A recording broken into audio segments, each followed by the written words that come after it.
Fresh blooms on leafy trees, rejoicing in the springtime breeze. Vibrant colors showing off atop the grass. With a chorus of birds, I begin my task.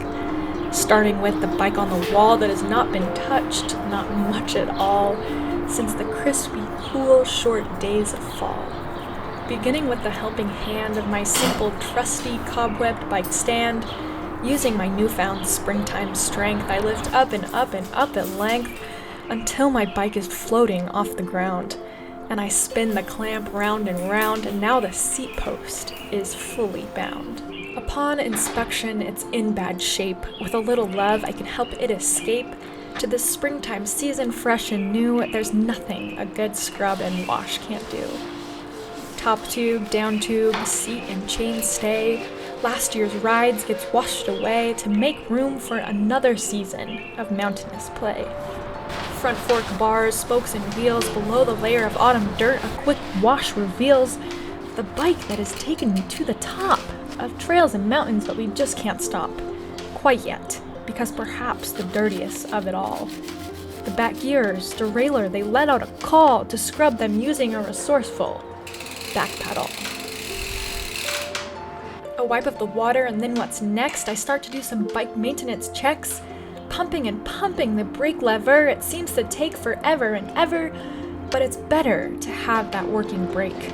Achy and shaky hands now I'd rather take than on the first downhill of the season, where certainly more is at stake.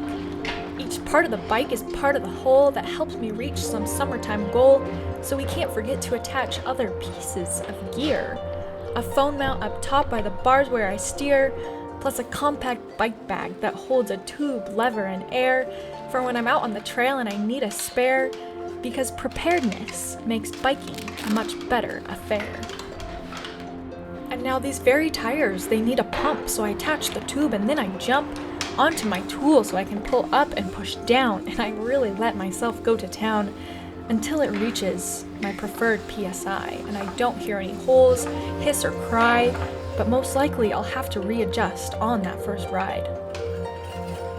I'm almost done, just a couple more things to add. I grabbed the clipless pedals that last year I had on a different bike, but now I put them back with a grunt, using a wrench that I wrenched to the front of the bike on both the left and the right. I make sure they are on, but not too tight, that I strip the pedals, because that will make me quite contrite. Yet another thing to be pumped, and that is the shocks. I attach the pump and spin until it nearly locks, and pump again until the best PSI for me. I give it a test and it seems to agree, which means that there's one last thing to do. It's spin the chain and distribute the lube, and now we have a bike that's ready through and through. I wiped and I washed off the dusty cobwebs. I prepared the bike for the flows and the ebbs. I showed my bike love by giving it what it needed.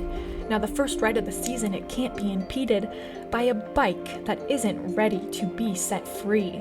Because there's 4 things that are properly pumped as can be: brakes, the tires, the shocks, and of course, the rider. That's me.